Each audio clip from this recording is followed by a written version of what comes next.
C'est intéressant quand on observe l'évolution de l'automobile depuis une centaine d'années, parce qu'en fait, l'automobile est une industrie qui est séculaire.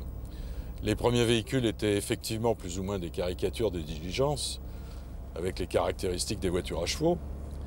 Mais très rapidement, en fait, la symbolique architecturale des voitures a été d'abord l'enveloppement des éléments mécaniques. Les roues avec les ailes et surtout le capot qui couvrait le moteur, et plus le capot était important, plus on supposait que le moteur était important. Et donc on arrivait à ce paradoxe que la meilleure partie en habitabilité du véhicule était réservée à la mécanique et pas tellement aux ceux qui étaient dans la voiture, aux utilisateurs.